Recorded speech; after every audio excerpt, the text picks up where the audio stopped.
ఓం గురు జయ గురు జయ జయ గురు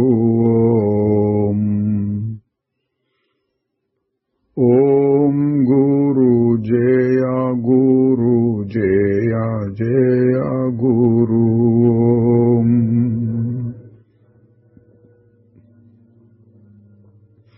ఓం గురు జయ గురు జయ జయ గురు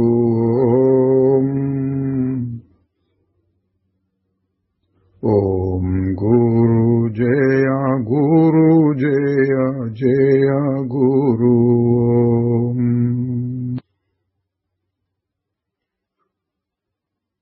శ్రీ నిసర్గదత్త మహారాజు కీ జై.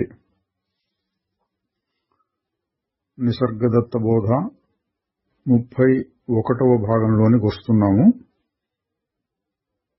పునరాలోకనం అనేదాన్ని ఈ భాగంలో కూడా కొనసాగిద్దాం. ముందుగా సాధక మహాశైల అభిప్రాయాలు. ఇప్పుడు ద్రాక్షారామం నుండి రాజ్ కుమార్ గారు. శ్రీ గురుభ్యో నమః.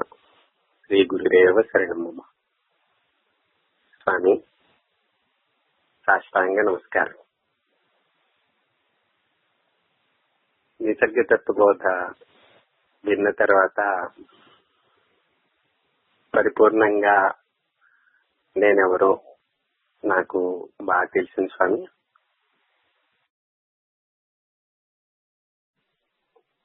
ఉన్నది అనుభవం.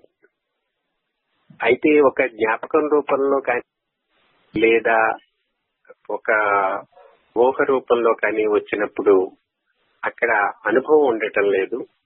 కాబట్టి ఈ క్షణంలో ఇప్పుడు ఆత్మస్వరూపంగా ఉన్నావు అన్న నిసర్గదత్త బోధ అది చాలా స్ఫూర్తిని కలిగించింది స్వామి.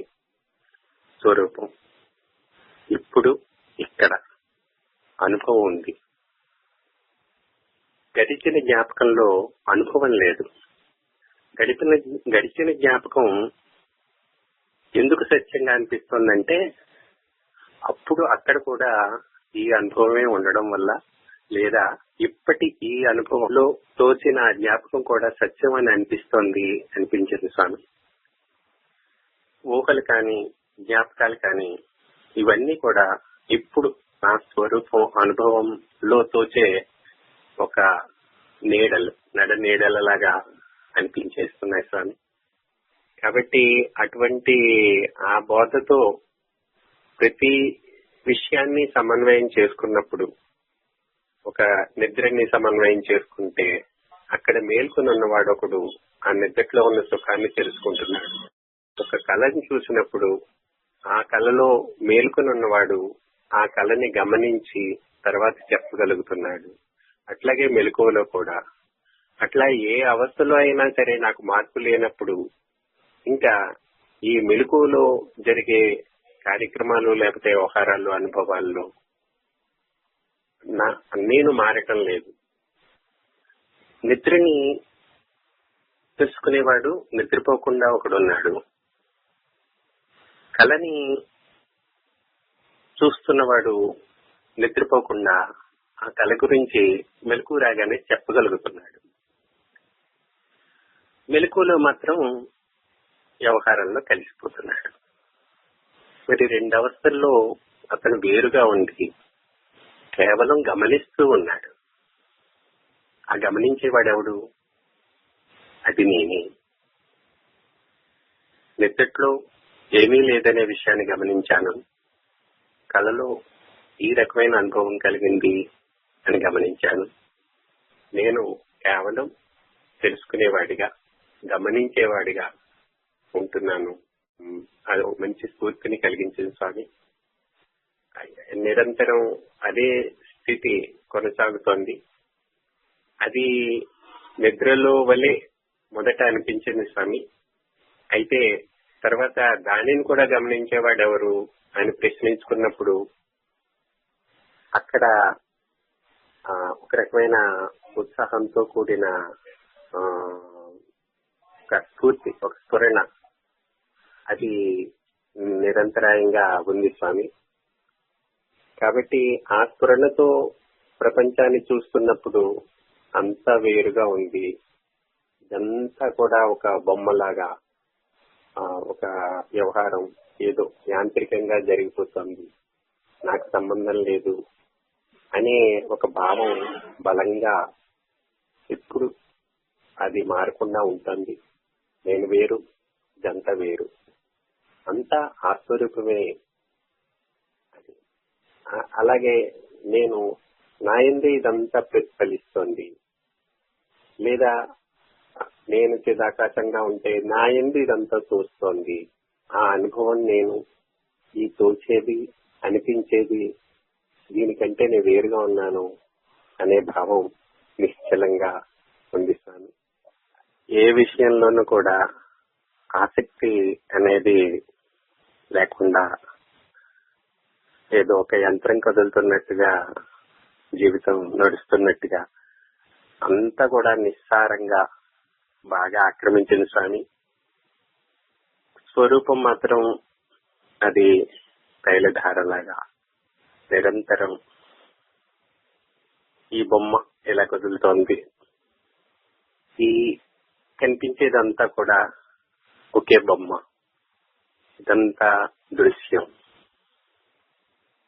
దీన్ని చూడాలనే ఆసక్తి లేకుండా చూడడం జరుగుతుంది, అనుభవించాలనే ఆసక్తి లేకుండా అనుభవించడం జరుగుతుంది. ఇదొక కళ వల్లే, దేన్ని పట్టించుకోవాలని కానీ లేదు అనే భావం ప్రస్ఫుటంగా అక్కడే అనుభవంలోకి వచ్చింది. తర్వాత తదనంతరంలో ఇంకా క్రమక్రమంగా కేవలం అట్లాగే నిద్ర. ఇప్పుడు కూడా ఆ విధంగా ఎందుకు ఉండలేకపోతున్నాను? దీనికి కారణం అభిమానం.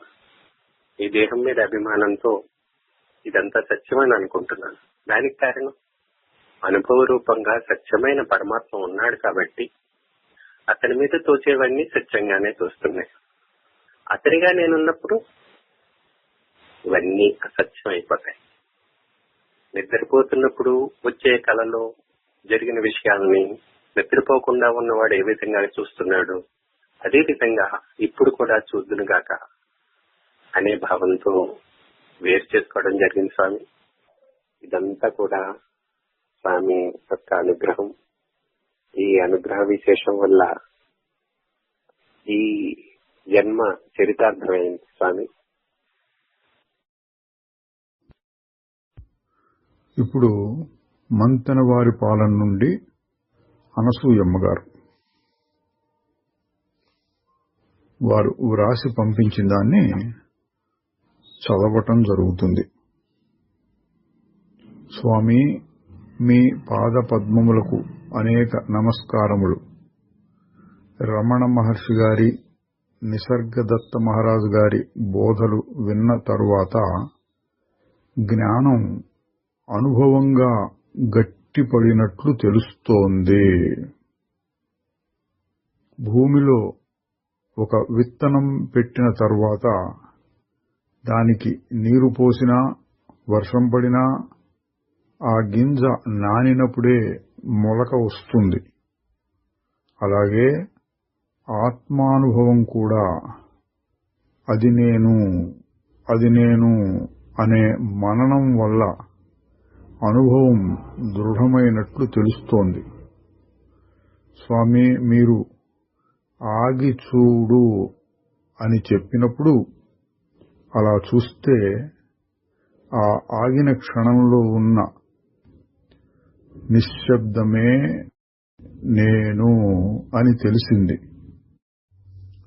వ్యవహారంలో ఏదైనా తొట్టుపాటు కలిగినప్పుడు ఎవరికి ఏమిటి అని చూడగానే అది మనసుకే గదా, నాకేమీ అంటడం లేదు,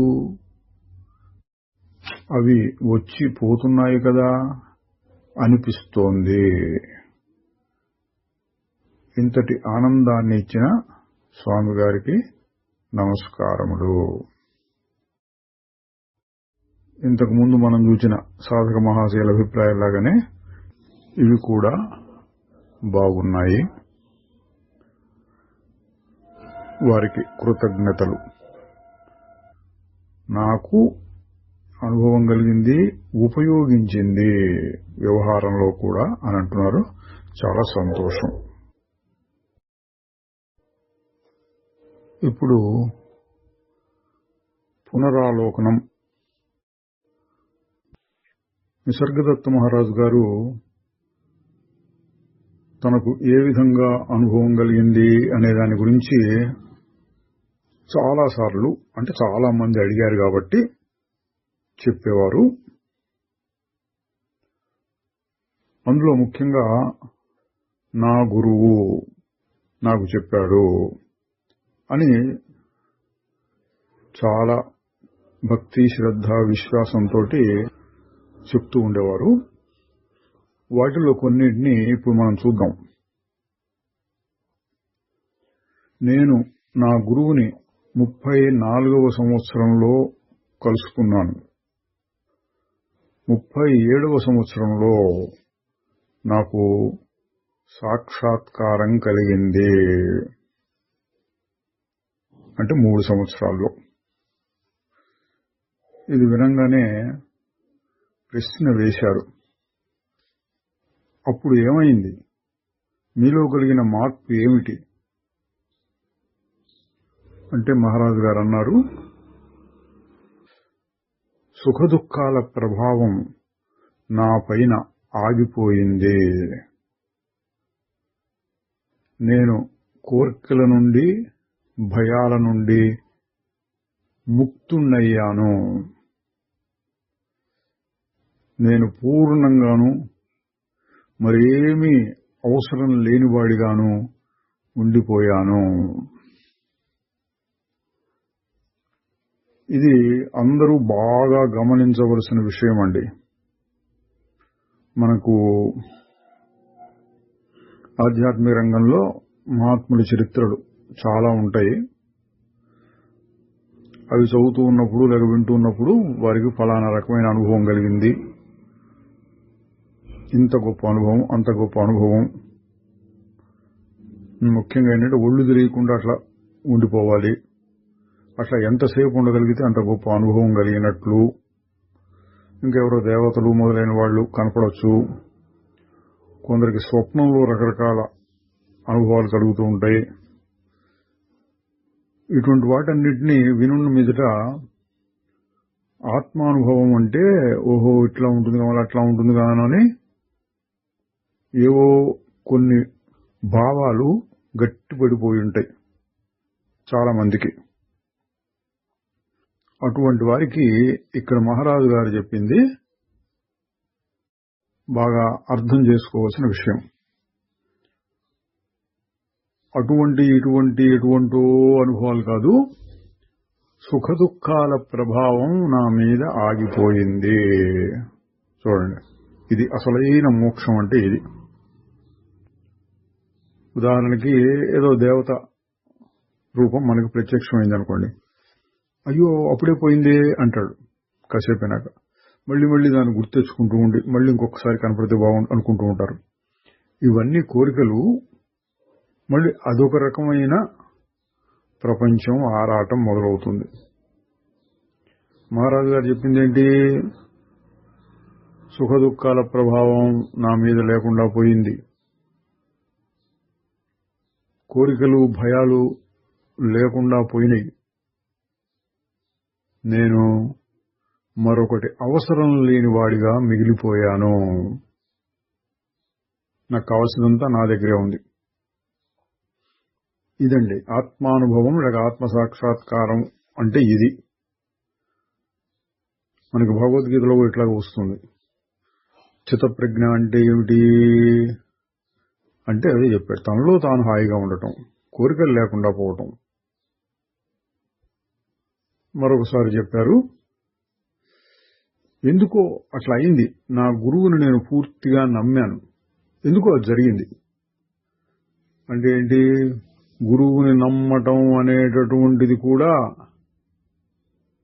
అది వచ్చింది ఎందుకునో. ఆ నమ్మకం. అది నా గొప్పతనం కూడా కాదు అన్నట్టు చెప్తున్నారు. నేను నా గురువుని నమ్మటం అనేది ఎట్లాగో జరిగింది. ఆయన నాకేం చెప్పాడంటే, నువ్వు తప్ప మరేదీ నువ్వు కాదు. నేను ఆయన్ని నమ్మాను. ఈ మాట అర్థమై ఉంటుందండి, ఎందుకంటే మనం చాలాసార్లు చూచాం కాబట్టి. నువ్వు తప్ప అంటే పైన అవి ఇవి ఇవి కల్పించుకుంటాం. నేను ఫలానా ఫలానా ఇట్లాంటివి అట్లా అట్లా ఇట్లా, అవేవి నేను కాదు. చివరికి ఈ శరీరం అనేది కూడా నేను వేరు. శరీరాన్ని చూస్తున్నాను, మనస్సుని చూస్తున్నాను, అవేవి నేను కావు అన్న అర్థం వస్తుంది. సరే, మహారాజు గారు చెప్తున్నారు, నేను ఆయన పూర్తిగా నమ్మి ఆ విధంగానే ప్రవర్తించాను. నా గురించి, నాది అన్న వాటిని గురించి పట్టించుకోవటం మానేశాను. అంటే ఆయనకు కూడా కుటుంబం ఉండేది. ఆయన శరీరము, వ్యాపారము, కుటుంబము, చాలా పెద్ద బాధ్యతలు అవన్నీ ఉండేవి. అవన్నీ పోయినాయి అన్నారు. అంటే మరి ఆయన అడవుల్లోనో కొండల్లోనో గుహల్లోనో వెళ్ళాడా? కాదు. సంసార జీవితంలో ఉంటూనే ఆ బాధ్యతల నుండి బయటపడ్డారు. చూడటానికి అన్ని బాధ్యతలు ఉండేవి, మనస్సులో ఏది లేకుండా ప్రశాంత స్థితి కలిగింది అంటున్నారు. ఇంకోసారి చెప్పారు అదే విషయం, మళ్ళీ మళ్ళీ చెప్తున్నారు. మనం కూడా మరికొన్నిసార్లు చూద్దాం. ఎందుకంటే ముఖ్యమైన విషయం 4 సార్లు చేస్తే అది మననం కిందికి వస్తుంది, మనస్సులో గట్టిపడుతుంది. నేను నా గురువుని నమ్మాను. ఆయన నన్ను ఏం చేయమని చెప్పాడో అది చేశాను. ఆయన ఏం చెప్పాడు? నేను అన్న భావం మీదనే నీ దృష్టిని నిలబెట్టుకో అని. నేను అట్లాగే చేశాను. తెలియబడేవి, ఊహింపబడేవి ఇవేవి నువ్వు కావు అని చెప్పారు. నేను దాన్ని నమ్మాను. ఆయన చెప్పిన దానికి నా మనస్సుని, బుద్ధిని పూర్తిగా అర్పించాను. ఖాళీ సమయాన్ని మొత్తం దానికే నేను అంకితం చేశాను. నా ఖాళీ సమయం అంటున్నారు ఏంటంటే అర్థం అంటే ఆయనకి చాలా బాధ్యతలు ఉండేవి. అయినా ఎప్పుడు సమయం దొరికితే అప్పుడు నేను చేశాను అన్నారు. ఆ విధంగా విశ్వాసము, శ్రద్ధ, పట్టుదల నేను చూపించినందువలన నాకు 3 సంవత్సరాలలో నా స్వరూపం తెలియబడింది. నా గురువుని నేను నమ్మాను. ఆయన చెప్పిన దాన్ని నేను ఎన్నడూ అనుమానించలేదు. నేనల్లా దాని మీద రకరకాలుగా ప్రశ్నించుకుంటూ విచారణ చేశాను అంతే. తరువాత నేను అనుభవంలో గ్రహించింది ఏమిటంటే ఆయన చెప్పింది పూర్తిగా యథార్థము. ఇక్కడ కూడా గమనించవలసిన విషయం అండి ఒకటి ఉంది. విశ్వాసం విశ్వాసం అని చెప్పుకుంటూ వచ్చినప్పుడు దాకా ఇంకోటి కూడా చూడవలసింది ఏంటంటే, విశ్వాసం ఉంది కదా, ఆ గురువు చెప్పారు విశ్వాసం విశ్వాసం అనుకుంటూ మందకొడిగా జడంగా ఇటు జపం చేసినట్టుగా రమ రమ రమ రమ రమ రమ అనుకుంటూ అట్లా చేయకుండా గురువు గారు చెప్పిన దాన్ని ఇదేమిటి ఇదేమిటి ఇదేమిటని తర్కించి విచారణ చేసి ప్రశ్నించి ఆ అనుభవం తనకు కలిగేదాకా సాధన చేశారు. ఏం సాధన? తనలో తాను విచారణ చేసుకోవటమే. అంటే ఇక్కడ 2 కనపడుతున్నాయి. ఏమిటి? ఒకటి విశ్వాసం, రెండవది విశ్వాసాన్ని అనుసరించి, విశ్వాసానికి విరుద్ధం కాకుండా సాధన, నిరంతర సాధన, పట్టుదలతో సాధన. తర్వాత నా గురువు నాకేం చెప్పారంటే, నేను అన్న భావాన్ని గట్టిగా పట్టుకుని వేలాడు, ఒక్క క్షణం కూడా దాన్ని వదలవద్దు. నా శాయశక్తుల ఆయన సలహాని పాటించాను. కొద్ది కాలంలోనే నాకు అనుభవం కలిగింది. నేను చేసిందల్లా ఆయన చెప్పిన ఆదేశాన్ని మళ్ళీ గుర్తు తెచ్చుకోవడం, ఆయన ముఖాన్ని గుర్తు తెచ్చుకునేవాడిని, ఆయన మాటలను గుర్తు తెచ్చుకునేవాడిని. అది నాకు ఉపయోగించింది. తరువాత మరొక సందర్భంలో అదే విషయాన్ని మళ్ళీ చెప్పారు. నేను ఆయన నమ్మాను, విధేయతతో పాటించాను, ఆయన చెప్పినట్లు చేశాను. నా ఖాళీ సమయాన్నంతా నన్ను నేను గమనించుకుంటూ మౌనంగా గడిపాను. ఆహా, ఎంత మార్పుని తీసుకొచ్చింది, ఎంత త్వరగా వచ్చింది ఆ మార్పు. 3 సంవత్సరాలు మాత్రమే పట్టింది నా స్వరూపాన్ని గ్రహించటానికి.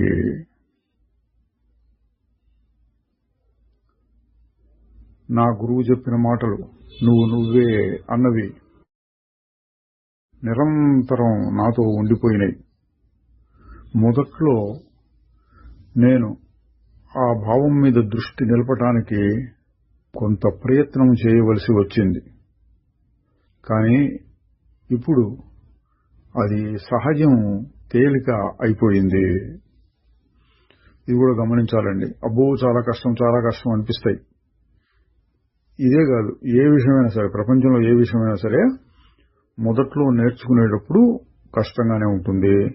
కొన్నాళ్లు శ్రమపడి శ్రద్ధతో నేర్చుకుంటే తర్వాత అలవాటైపోతుంది, ఆలోచించకుండా చేసేయచ్చు.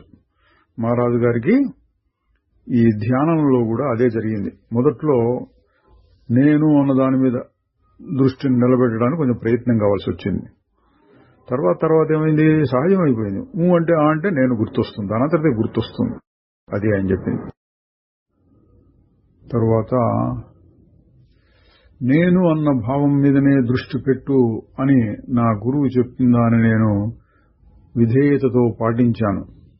నేను మరొక రకమైన సాధన, ప్రాణాయామం గాని, ధ్యానాలు గాని, శాస్త్ర అధ్యయనం కాని చెయ్యలేదు. ఏం జరిగినా సరే నా దృష్టిని దాని నుంచి మరల్చి మళ్లీ నేను అన్న దాని మీదనే పెడుతూ ఉండేవాణ్ణి. ఇది చాలా తేలిగ్గా అనిపించవచ్చు, ఇదేం సాధన అని కూడా అనిపించవచ్చు. కానీ నేను ఆ విధంగా చేయడానికి కారణం నా గురువు అట్లా చెప్పాడు కాబట్టి. అయినా అది పనిచేసింది. విధేయతతో ఉండటం భయాలని, దుఃఖాలని పారద్రోలటానికి ఎంత మంచి పనిముట్టో. మరొకసారి అదే విషయాన్ని నా గురువు గారు ఆయన మరణించే ముందు చెప్పారు. నన్ను నమ్ము, నువ్వే పరమార్థ సత్యం, దీన్ని అనుమానించవద్దు, నేను నీకు యథార్థమే చెబుతున్నాను, దీన్నే పట్టుకు పాకులాడు. ఆయన చెప్పిన ఈ మాటలను నేను మరిచిపోలేకపోయాను. మరవకపోవటం చేత నేను అనుభవాన్ని పొందాను. చూడండి, శ్రద్ధ అంటే నమ్మకం, అంటే అది మరచిపోలేకపోయాను. అదే అదే అదే తన అదే అదే అదే దానంతా అది గుర్తొస్తూ ఉందన్నమాట. దీని మీద ఎవరు అడిగారు, అది సరే మీరు అసలు ఏం చేస్తూ ఉండినారు అంటే ఏంటి, ఏదో చెయ్యాలి, ఏదో పూజా పునస్కారాలు చేయాలి, గుళ్ళోకి వెళ్లి ప్రదక్షిణం చేయాలి, లేకపోతే ఇట్లా పద్మాసనం వేసుకుని కూర్చొని ధ్యానం చేయాలి, ప్రాణాయామం చేయాలి, ఇట్లాంటి నమ్మకాలు ఉన్న వాళ్ళు అడిగే ప్రశ్న అనమాట అండి. అసలు మీరు ఏం చేస్తూ ఉండినారు? మహారాజు గారు ఏం చెప్పారు, ఏం చేయట్లేదు, నేను చెప్పిన మాట మనసులో పెట్టుకున్నాను, అదే ఆలోచిస్తున్నాను అని. ఈయనకి అది చాలా అడిగారు. మహారాజు గారు చెప్పారు, ప్రత్యేకంగా ఏమీ లేదు, నా జీవితాన్ని నేను గలిపాను, నా వ్యాపారాన్ని చేసుకుంటూ ఉండేవాణ్ణి, నా కుటుంబాన్ని పోషిస్తూ ఉండేవాణ్ణి, నాకు కలిగిన ప్రతి ఖాళీ క్షణాన్ని నా గురువు చెప్పిన మాటల్ని గుర్తు తెచ్చుకోవడానికే ఉపయోగించాను. ఆయన నాకు ఈ విధంగా చెప్పిన కొద్ది కాలానికే మరణించారు. అయినా ఆ మాటల్ని జ్ఞాపకంలో ఉంచుకుని దాని మీదనే మనస్సు నిలుపుతూ వచ్చాను. అది సరిపోయింది. ఆయన మాటలు పనిచేసినాయి. ఎందుకంటే అవి యథార్థం కాబట్టి. నేను అడగకుండా, ఊహించకుండా లోనుంచి ఏమేమి వచ్చేదో అట్లాగే చేశాను. అంటే ఏంటి, గుర్తుపెట్టుకోవడానికి కూడా ఈయన పెద్ద ప్రయత్నం చేయలేదు అని. అదే మళ్ళీ మళ్ళీ గుర్తొస్తూ ఉండేది. ఇట్లా చేయి, ఆలోచించు, నేనెవరు అని కూడా గుర్తొస్తూ ఉండేది. నేనేం పెద్దగా ఊహించకుండా, శ్రమ లేకుండానే అది కూడా జరిగింది అన్నారు. నేను ఆయన చెప్పిన మాటల మీద తర్కాన్ని, ప్రశ్నల్ని పెట్టలేదు. వాటిని ఊరకే గుర్తు తెచ్చుకుంటూ ఉండేవాణ్ణి. నా గురువును నేను కలుసుకున్నాను, ఆయనకు శరణాగతి పొందాను. అందువల్ల ప్రశాంతంగా ఉండగలుగుతున్నాను. మళ్ళీ ఇదే ప్రశ్న ఇంకెవరో అడిగారు, మీకు ఇవన్నీ ఎట్లా వచ్చినాయండి అంటే, నా గురు సన్నిధిలో వచ్చింది, స్వయంగా నేనేమీ చేయలేదు, ఊరకుండు అని చెప్పారు. నేను అట్లాగే చేశాను, నాకు కుదిరినంత చేశాను. ఎవరో అడిగారు, విచారణ అంటే అనుమానించటం, ప్రశ్నించటం, మళ్ళీ ఆలోచించటం, ఇవన్నీ ఉంటాయి కదా అంటే మహారాజు గారు అన్నారు, నా గురువు కూడా నాకు అనుమానించమనే చెప్పాడు. ప్రతిదాన్ని పూర్తిగా విమర్శించి అనుమానించమన్నాడు. దేన్ని? నీవు కాని ప్రతిదాన్ని విమర్శించి దానికి అస్తిత్వం అంటే ఉనికి లేదు అని తెలుసుకో అన్నారు. గురువు చెప్పిన మాటలను విమర్శించడం కాదు ఇక్కడ చెప్పింది. గురువు గారు ఏం చెప్పాడు? ప్రపంచంలో నీకు కనపడే ప్రతిదాన్ని విమర్శించమన్నాడు. అదేది నువ్వు కాదు, నీకు దానికి సంబంధం లేదు, అందువలన విమర్శించి ఇది కాదు, ఇది పనికిరాదు, అట్లా ప్రతిదాన్ని ఖండించుకుంటూ పోవన్నారు.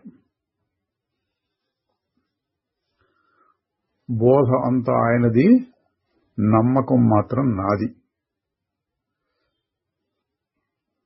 ఆయన మీద ఉండే నమ్మకమే ఆ మాటల్ని నమ్మి వాటిని అనుసరించి మరింత లోతుగా వెళ్ళగలిగాను.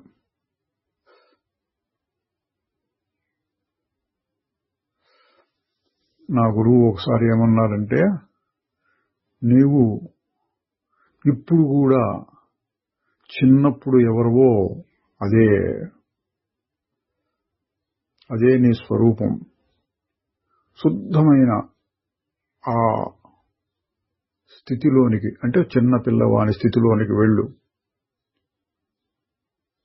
నేను అనేది అప్పుడు మరింత స్వచ్ఛంగా ఉండేది. తర్వాత నేను అది అనే విధంగా మలినమైపోయింది.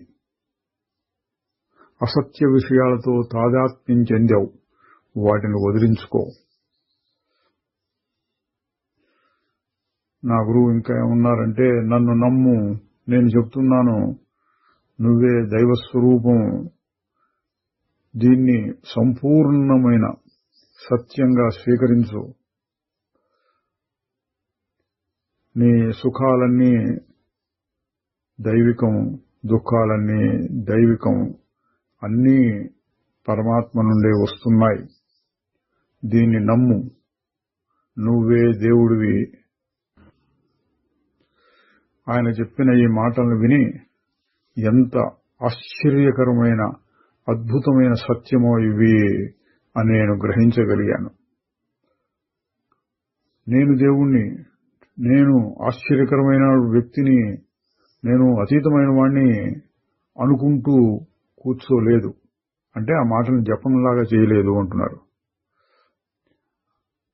నేను చేసిందల్లా నేను అన్న భావం మీద దృష్టిని ఏకాగ్రంగా నిలపటం. నేను ఆ విధంగా గంటలు గడిపేవాణ్ణి. నా మనస్సులో నేను అన్న భావం తప్ప మరేది లేకుండా గడిపేవాణ్ణి. త్వరలోనే శాంతి, ఆనందం, సర్వాత్మకమైన ప్రేమ నా సహజ స్వభావంగా కనిపించింది. అందులో అన్నీ అదృశ్యమైపోయినాయి. నేను, నా గురువు, నేను గడిపిన జీవితం, నా చుట్టూ ఉన్న ప్రపంచం అన్నీ అదృశ్యమైపోయినాయే. చూడండి, అందులో గురువును కూడా కల్పేశారు. ఆ స్థితికి వచ్చిన తర్వాత ఒకటే ఒక స్వరూపం, వేరేం లేదు. సాధన చేసినంతకాలం గురువుకు విధేయతతోటి, నమ్మకంతో చేశారు. దాని గురించి అడిగినప్పుడు కూడా చాలా నమ్మకంతో, భక్తితోటి చెప్పేవారు. అనుభవంలో ఎట్లా గ్రహించారు? నేను, నాది, నా గురువు, నేను గడిపే జీవితం, నా చుట్టూ ఉన్న ప్రపంచం అన్నీ మాయమైపోయినాయి. ప్రశాంతి మాత్రమే నిలిచింది. లోతు తెలియలేని మౌనం, అంటే అగాధమైన మౌనం, లోతు తెలియని మౌనం నిలిచిపోయింది. నేను అన్నింటి నుండి విడిపడ్డాను కదా అని విచారించి, ఆలోచించి తెలుసుకోలేదు. నేను ముక్తున్నైనట్టు, అంటే స్వేచ్ఛగా ఉన్నట్లు తెలుసుకోగలిగాను.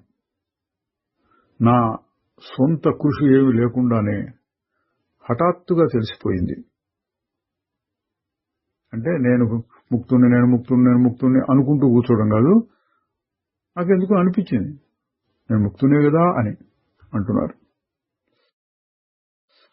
ఈ విధంగా కోరికలు, భయాల నుండి విడుదల చెందిన స్థితి నాలో నిలిచిపోయింది.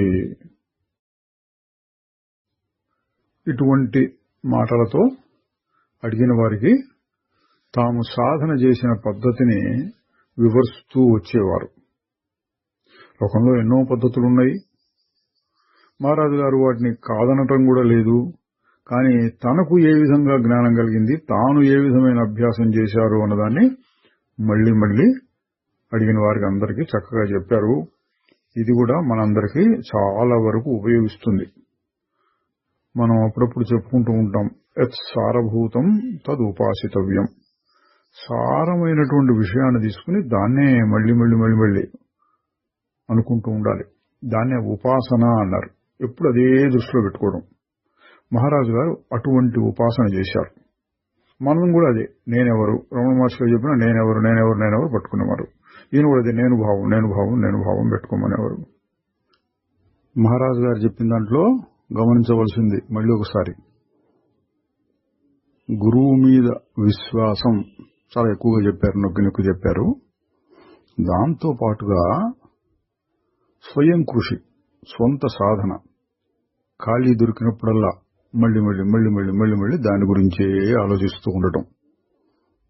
ఇక్కడ ఆలోచిస్తూ ఉండటమే సాధన, కానీ దానిని నిరంతరంగా ఎంత కుదిరితే అంత పట్టుదలతో, విశ్వాసంతో చేశారు.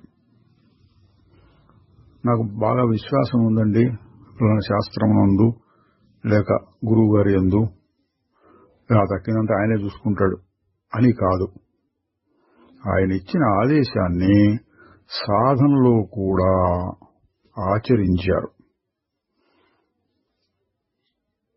ఈ సందర్భంలో భగవద్గీతలో ఒక శ్లోకం గుర్తు తెచ్చుకుందాం. 13వ అధ్యాయంలో వస్తుంది.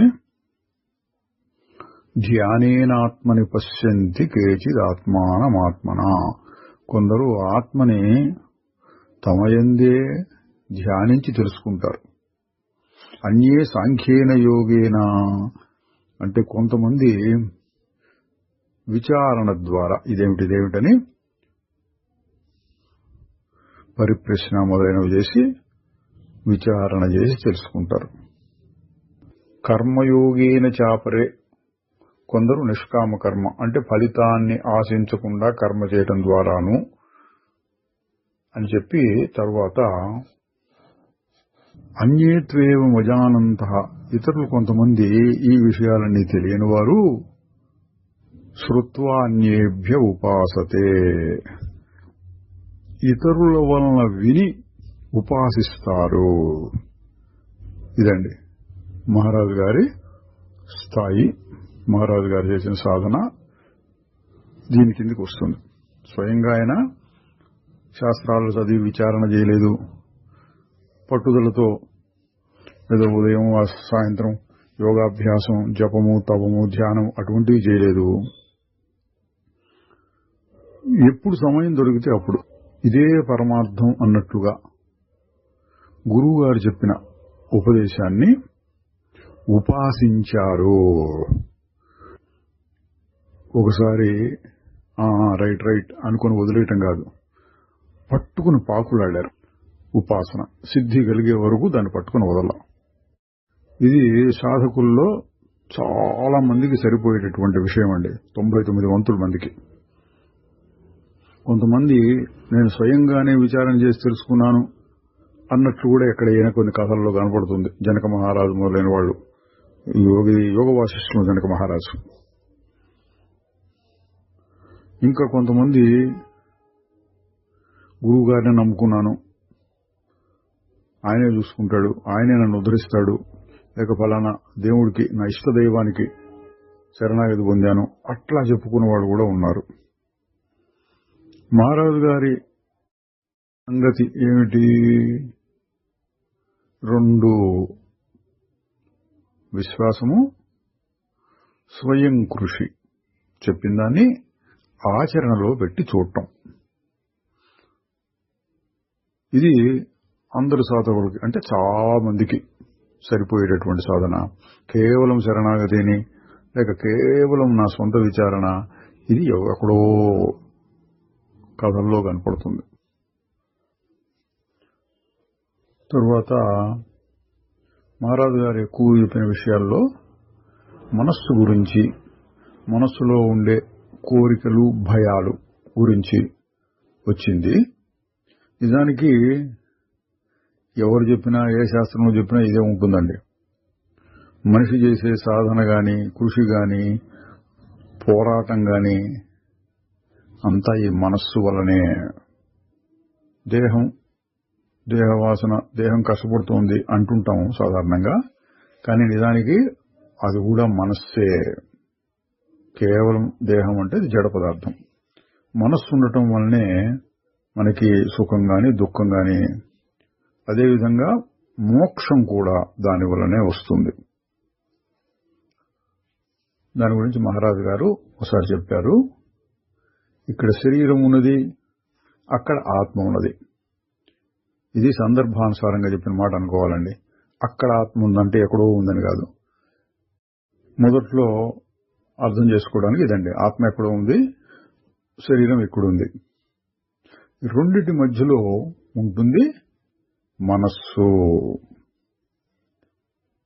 మరి మనస్సు ఏం చేస్తుంది అంటే ఆ ఆత్మ చైతన్యాన్ని అద్దంలాగా ప్రతిబింబిస్తుంది. అంటే ఆత్మ స్వచ్ఛమైన ఆత్మ కాకపోయినా కొంచెం తగ్గి, కొంచెం మలినపడి మనకి చైతన్యంతో కనిపిస్తూ ఉంటుంది. దాన్నే మనం అహంకారం అంటాం. ఆ విధంగా శుద్ధ చైతన్యాన్ని అహంకారంగా చూపించడానికి పనిచేసేది మనస్సు.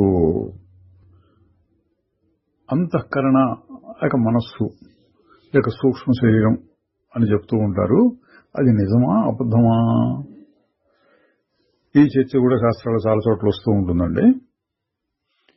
మహారాజు గారు ఏం చెప్తున్నారు? అది క్షణికం, అది ఉన్న సమయంలో యథార్థం, నిజం. అది అయిపోయిన తర్వాత అసత్యం. ఇదేనండి. అందుకని దీన్ని మిథ్య అని, మాయ అని అంటుంటారు.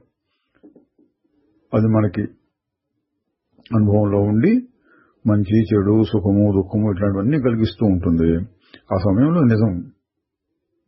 అప్పుడప్పుడు ఆగుతుంది, సుషుప్తిలో ఉండదు. ఆ స్థాయిలోంచి చూసినప్పుడు అబద్ధం. తర్వాత ఈ మనస్సు ఎట్లా పనిచేస్తుందో చెప్తున్నారు. నీ గురించి నీకు ఎన్నెన్నో రకాల అభిప్రాయాలు ఉన్నంత వరకు వాటి ద్వారా నిన్ను నువ్వు తెలుసుకుంటూ పొరపాటు పడుతూ ఉంటావు. ఉన్నది ఉన్నట్లుగా నిన్ను నీవు తెలుసుకోవాలి అంటే మనస్సులో కలిగే భావాలన్నింటినీ వదిలేయాలి. అంటే నిశ్చలంగా ఆగి చూడు అంటాం చూడండి, అది. తర్వాత ఒకరితో చెప్పారు, మనశ్శాంతి కావాలి అని నువ్వు కోరుతావు, కానీ దాన్ని కనుక్కోలేకుండా ఉన్నావు. ఎందుకంటే సహజంగా చలించే మనస్సు ప్రశాంత స్థితిని పొందలేదు. ఇదండి మహారాజు గారు చెప్పింది జ్ఞాన మార్గం. మనస్సుని దాటి వెళ్ళాలి, అది నాది కాదు అని దాన్ని వేరు చేసుకోగలిగిన స్థితి అది కుదురుతుంది. మనస్సును అట్టబెట్టుకుని మనస్సుకి మంచి మాటలు చెప్పి ఇట్లా ఉండి ఇట్లా ఉండు ఇట్లా ఉండు అని చెప్పి దాని ద్వారా ప్రశాంత స్థితిని పొందాలంటే కుదరదు. తరువాత మనస్సు శరీరము ఈ రెండింటినీ ఒక జతగా చెప్పొచ్చు, కానీ ఆధారమైనటువంటి సత్యం శరీర మనస్సులకు అతీతం, అంటే ఏ సంబంధము లేనటువంటిది శుద్ధ చైతన్యం, సత్పదార్థం. తర్వాత ఎవరో అన్నారు, నేను చాలా కృషి చేస్తున్నాను, తీవ్రమైనటువంటి ప్రయత్నాలు చేస్తున్నాను అన్నాడు. మహారాజు గారు అన్నారు, ఆ తీవ్రమైనటువంటి ప్రయత్నం కూడా ఒక రకమైన ఆరాటమే, చాంచల్యం, ఆరాటం. కొంతమంది సాధనలో మరీ తీవ్రంగా చేస్తూ ఉంటారు, అదొక రకమైన బాధ. దాని గురించి చెప్పారు. తర్వాత మనస్సు వల్ల కలిగే అజ్ఞానాన్ని గురించి చెప్తున్నారు. తన యొక్క అసలైన స్వరూపాన్ని తెలియనీయకుండా చేసేది మనస్సు యొక్క బలహీనత, మూర్ఖత్వము. సూక్ష్మమైన వాటిని దాటేసి స్థూలమైన విషయాల మీద ఏకాగ్ర దృష్టిని నిలపటం దానికి అలవాటు. అంటే సూక్ష్మమైనటువంటిది సత్పదార్థం ఆత్మ ఎప్పుడు ఉంటుంది, కానీ సూక్ష్మంగా చూడాలి. ఆ సూక్ష్మంగా చూడటం అనే దాన్ని పెట్టుకోకుండా ఈ మనసు ఎప్పుడు స్థూలమైనటువంటి శరీరము, బాహ్య పదార్థాలు చూస్తూ ఉంటుంది అని. మనస్సుని నేను అన్న భావం మీద మాత్రమే నిలబెడుతూ ఉంటే అప్పుడు మనస్సు దానిలో కలిగే విపరీత ధోరణులు నీకు తెలియవస్తాయి. శుద్ధ చైతన్యం, సత్వగుణం బాగా ఎక్కువ ఉన్నప్పుడు తమో గుణాన్ని, రజోగుణాన్ని తొలగిస్తుంది. క్రమంగా మనస్సులో మార్పును కూడా తీసుకువస్తుంది. అది మనస్సు ఎప్పుడూ చాంచల్యము, విపరీత ధోరణులు ఉంటే ఎట్లాగండి ఆత్మానుభవం అంటే, నేను భావం మీద దృష్టి పెడుతూ ఉంటే సత్వగుణం పెరిగి రజోతమో గుణాలు తగ్గుతాయి. తర్వాత ఒక ప్రశ్న వచ్చింది, నా అసలైన స్వరూపం శుద్ధ చైతన్యం అయితే నేను దాన్ని ఎందుకు తెలుసుకోలేకుండా ఉన్నాను? మహారాజు గారు చెప్పారు, అది చాలా సూక్ష్మమైనటువంటిది. నీ మనస్సేమో చాలా స్థూలంగా ఉంది. దానిలో స్థూలమైన ఆలోచనలు, భావాలు కలుగుతూ ఉంటాయి. కనుక ముందు నీ మనస్సుని నిశ్చలంగాను శుద్ధంగాను చేసుకుంటే అప్పుడు నిన్ను నువ్వు తెలుసుకోగలుగుతావు. ఇదండి అందరు చెప్పేదే, ఎల్లప్పుడూ మనం వింటూ ఉండేదే. ఎందుకు ఆత్మజ్ఞానం లేదంటే మనస్సుకి బహిర్ముఖ దృష్టి, బయట వస్తువుల్ని స్థూలము అంటే తేలికగా ఇంద్రియముల సహాయంతో లేదా కొద్దిపాటి ఆలోచనలతోటి తెలుసుకోగలిగిన విషయం. ఆత్మ ఎటువంటిది అంటే సూక్ష్మం. సూక్ష్మం అంటే చాలా సన్నగా, కిందేదో నల్లపూసబడింది అంటారు చూడండి, పెద్ద గది నల్లపూసబడింది, ఎక్కడ అంటే వెతికి వెతికి వెతికి వెతికి ఎక్కడో దొరుకుతుంది. అలా కాకుండా ఏదో పెద్ద వస్తువు పడిపోయింది, ఏదో పుస్తకం లాంటిది కనపట్లేదు, వెతికితే కొంచెం తేలిగ్గా దొరుకుతుంది. ఇక్కడ పుస్తకం మొదలైన వస్తువులేమో స్థూలం, ఆ నల్లపూస లేక సూది పడిపోయింది అటువంటివి సూక్ష్మం. అట్లా ఇక్కడ ఆత్మను చూడటానికి బుద్ధి సూక్ష్మంగా ఉండాలి. ఆ లక్షణం మనస్సులో అంటే సూక్ష్మంగా చూడగలిగిన లక్షణం మనస్సులో లోపించినప్పుడు ఆత్మ కనపడదు. సాధనంతా మనస్సును సూక్ష్మం చేయటం కోసమే అని అర్థం. తరువాత నువ్వు నీ జీవితమంతా రకరకాల జ్ఞానాలని సంపాదించి మూటగట్టుకోవడంలోనే గడిపేస్తూ ఉంటే నీ చుట్టూ ఒక గోడని కట్టుకున్నట్లుగా అయిపోతుంది. నువ్వు మనస్సును దాటి వెళ్ళాలి. దానికోసం జ్ఞాన భాండాగారం అంతా అందులో నింపనక్కర్లేదు. ఇక్కడ జ్ఞానం అనే మాటకి వ్యవహారిక జ్ఞానం అండి. ప్రపంచంలో అనేక విషయాలు, అనేక శాస్త్రాలు ఉన్నాయి. పాతకాలం శాస్త్రాలు ఉన్నాయి, ఇప్పుడు కొత్త కొత్తవి కూడా వస్తున్నాయి. అట్లాగే దైవ సంబంధమైన ఆధ్యాత్మికమైన గ్రంథాలు కూడా చాలా చాలా ఉన్నాయి. జ్ఞాన మార్గం అనే పేరుతో కూడా ఎన్నెన్నెన్నెన్నో ఉన్నాయి. వీటిని గురించినటువంటి జ్ఞానం మనసులో నింపుకుంటూ ఇంకా తెలుసుకోవాలి. కొత్త కొత్త విషయాలు తెలుసుకోవాలి. అందులో పోటీలు, ఈ ప్రశ్నకు ఎవరు సమాధానం చెప్పగలరు అని, ఇటువంటివన్నీ జరుగుతూ ఉంటాయి. అంత జ్ఞానం అంటే వ్యవహారికంగా అంత జ్ఞానం అక్కర్లేదు. మనసులో కావాల్సిందేంటి? ఇందాక చెప్పినట్లు మనసు సూక్ష్మంగా కావాలి. నేను అన్న భావాన్ని పట్టుకొని పరిశీలించి సూక్ష్మాతి సూక్ష్మమైనటువంటి ఆ శుద్ధ చైతన్యాన్ని చూడగలగాలి. తరువాత మహారాజు గారు చెప్తున్నారు, మనస్సును గురించి అనేక చర్చలు ఉన్నాయి. ఇందాక కూడా వచ్చింది, నిజమా అబద్ధమా, మనస్సు ఎన్ని రకాలుగా పనిచేస్తుంది, అంతఃకరణ చతుష్టయం అంటే ఏంటి, అది మంచిదా చెడుదా, దాన్ని ఉపయోగించుకుని ఆత్మజ్ఞానం ఎట్లా పొందడానికి వీలవుతుంది, ఇటువంటి చాలా చర్చలు ఉంటాయండి శాస్త్రాల్లో. మహారాజు గారు దాన్ని చెప్తున్నారు. అటువంటి వాదోపవాదాలు ఎడతెగకుండా ఉంటాయి. అవన్నీ అంటే మనస్సును గురించిన వాదోపవాదాలు మనస్సు చేతనే సృష్టింపబడుతున్నాయి. అంటే మన మనస్సు, అవతలవాడి మనస్సు, ఈ రెండు కలిసి అసలు మనస్సు అంటే ఏమిటి అని విచారిస్తున్నాయన్నమాట. ఈ విషయంలో మోసపోకు అన్నారు.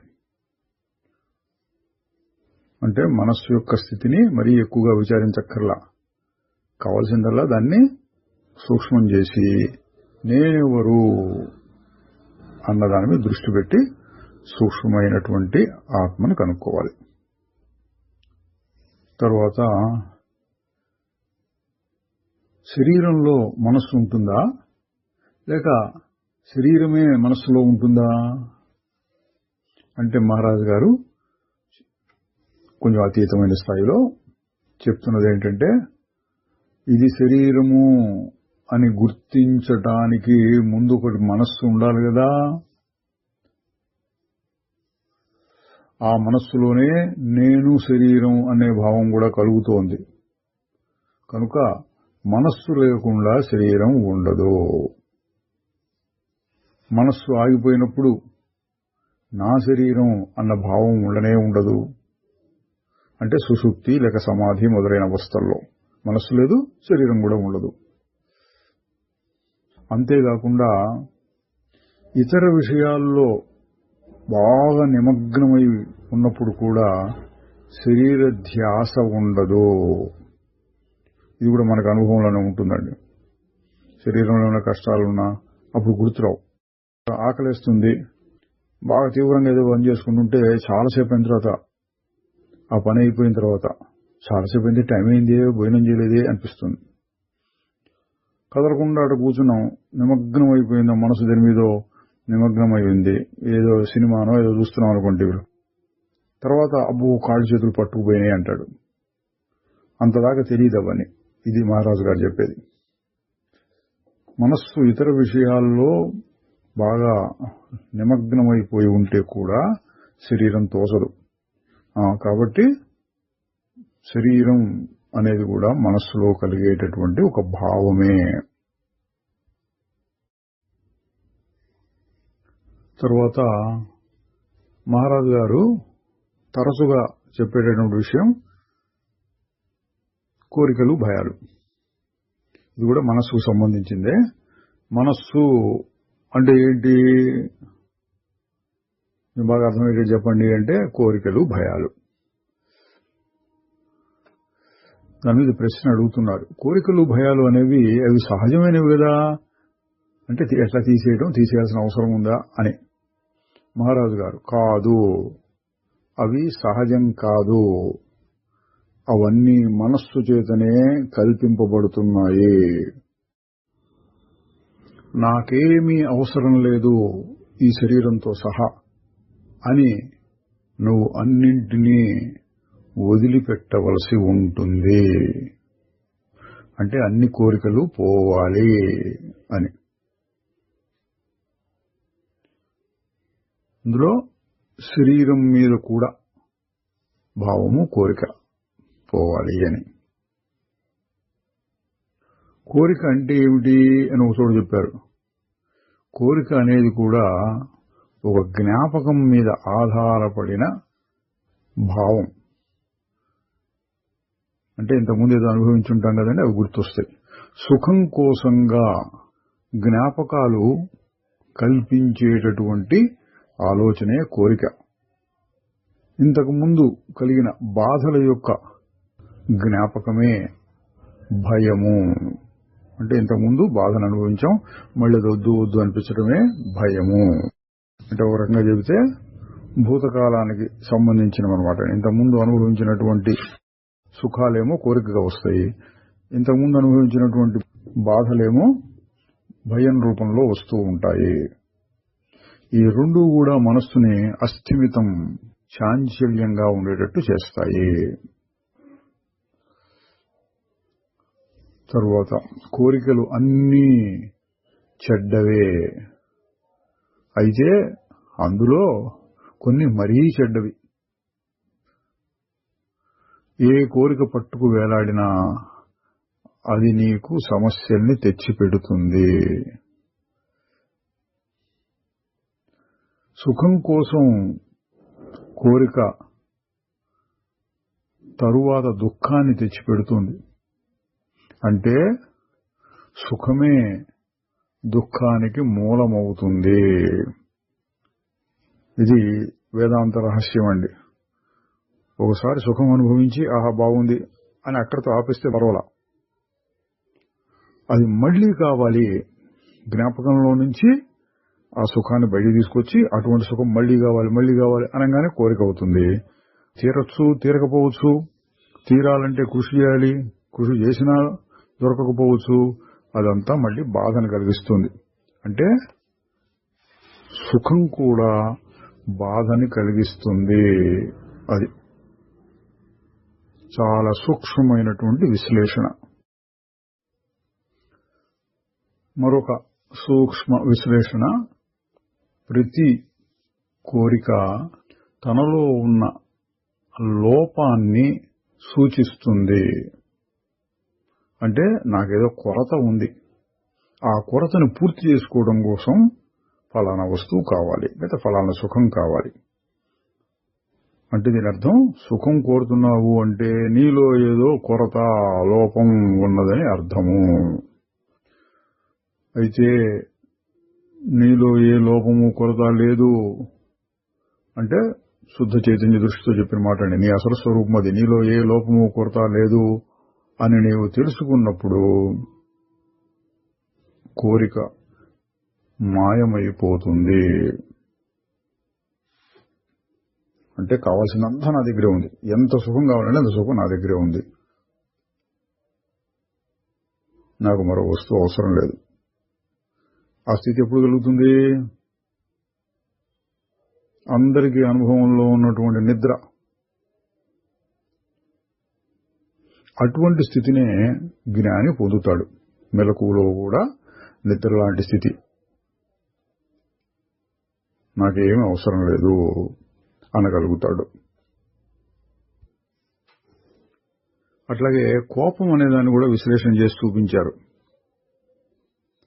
కోరికకి భయానికి మధ్యలో ఘర్షణ చెలరేగితే అది కోపంగా పరిణమిస్తుంది. దానివలన జీవితంలో ప్రశాంతత తగ్గిపోతుంది. ఇక్కడ ఏం చెప్పారంటే కోరికకి భయానికి ఘర్షణ. ఇంతకుముందు అనుభవించిన సుఖం యొక్క జ్ఞాపకం వల్ల కోరిక, దుఃఖం యొక్క జ్ఞాపకం వలన భయం. రెండింటికి ఘర్షణ అంటే ఏంటి? అది కావాలి కానీ అమ్మో ఎట్లా, దానివల్ల నష్టం ఉందే, కానీ కావాల్సిందే, కాదు కుదరదు కదా, ఇట్లా తనలో తాను కొట్టుకుంటూ ఉండటం. యోగ వాసిష్టంలో వస్తుంది, తనను తాను మోదుకొనుచున్నాడు అని. అదండి ఇక్కడ చెప్పింది. తర్వాత ఇంకొకరు అడిగారు, నాకు ఆధ్యాత్మికమైనటువంటి ఆకాంక్షలు చాలా ఉన్నాయి, నేను వాటిని తీర్చుకోవద్దా అంటే ఏ అర్థం అండి? ఆధ్యాత్మిక ఆకాంక్షలంటే బాగా తెలుసుకొని ఉండాలి, మళ్ళీ ఇతరులకు చెప్పగలిగి ఉండాలి, లేక యోగ శక్తులు కొన్ని సంపాదించుకోవాలి, ఇటువంటివన్నీ ఏవో ఉన్నాయన్నమాట. ఆధ్యాత్మికమైనటువంటి కోరికలు అన్నాడు, ఆకాంక్షలు. మహారాజు గారు, ఏ కోరిక అయినా సరే అది ఆధ్యాత్మికం కాదు. ఏ రకమైన ఆశలు, ఆకాంక్షలు, కోరికలు అయినా అవన్నీ అహంకారానివే. అంటే నాకు మోక్షం మాత్రమే కావాలి అంటే ఏంటి? శాంతం, ప్రశాంత స్థితి మాత్రమే కావాలి, అది నా ఆత్మలో ఉంటుంది సహజంగా, అది మాత్రమే కావాలి అంటే అసలైన ఆధ్యాత్మిక కోరిక. అది తక్కినవన్నీ ఇది కావాలి, అది కావాలి, ఇది ఆధ్యాత్మికం అన్న పేరుతో నేను ఇట్లా ఉండాలి, అట్లా ఉండాలి, అట్లా ఉండాలి, నేను నలుగురిలోనూ మంచి పేరు తెచ్చుకోవాలి, ఓ గురువులాగా ఉండాలి, ఓ పెద్ద ఆశ్రమాన్ని నిర్మించుకోవాలి, ఇట్లాంటివి చాలా ఉన్నాయండి ప్రపంచంలో కనబడుతుంటాయి. అటువంటి ఆకాంక్షలు ఉన్నా సరే అది కూడా ఆధ్యాత్మికం కాదు అంటున్నారు. తరువాత స్వార్థపరమైన ఆసక్తులు, స్వార్థపరమైన భయాలు, ఇవి అసత్యం యొక్క కేంద్ర స్థానాలు. నీ రోజువారీ జీవితం ఈ భయాలు, బాధలు మధ్య ఊగిసలాడుతూ ఉంటుంది. అంటే దైనందిన జీవితం మనల్ని పని చేయించేది, ప్రేరేపించి మన చేత పనులు చేయించేది అటు కోరికన్నా అవుతుంది, లేదా భయం అన్నా అవుతుంది. తర్వాత కోరికను గురించి ఇంకో రకంగా చెప్పారు. కోరిక అంటే మనస్సు ఏదో ఒక భావం మీద అదే పనిగా నిలబెట్టి ఉంచటం, ఆ ఆసక్తిని విడనాడి ఆ అలవాటు నుంచి బయటికి రా. అంటే కోరిక ఉన్నప్పుడు ఆ విషయం మీద ఏకాగ్రత కలుగుతుంది మనస్సుకి, అది కోరిక అంటే అన్నారు. ఏదో ఒకసారి ఏదో వస్తువు మీద ఆ బాగుంటుందనో కావాలని అనిపించింది, ఒక క్షణం ఉంది, పోయింది, పర్వాలా, ఏకాగ్రంగా నిలబడి నిన్ను బాధ పెడుతుంది, అది కోరిక అంటే. తరువాత కోరికలు, భయాలే ఆత్మని కప్పి ఉంచి పొరపాటుగా చూపించేటటువంటి వస్తువులు.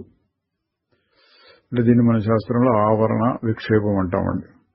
అసలు విషయం తెలియకపోవడం, తెలియకపోవో కొత్తదేదో కల్పించి రకరకాలుగా చూపించడం. ఈ రెండు దేనివల్ల కలుగుతున్నాయి అంటే కోరికలు భయాల వలన అన్నారు. ఆ రెండింటి నుంచి మనస్సు విముక్తం అయినప్పుడు నీ అవ్యక్త మనస్సు నీకు తెలియబడుతుంది. అంటే వాసన రూపంలో, సంస్కార రూపంలో లోతుగా ఉండేటువంటి మనస్సు నువ్వు తెలుసుకోగలుగుతావు. భయాలు కోరికలు లేకుండా దాన్ని చూడగలిగితే. అదెందుకండి తెలియడం అంటే దాని ద్వారా ఇంకా లోతైనటువంటి శుద్ధ చైతన్యం దగ్గరికి వెళ్ళాలి. శ్రీ నిసర్గదత్త మహారాజుకి జై. చిదానంద రూప శివోహం శివోహం.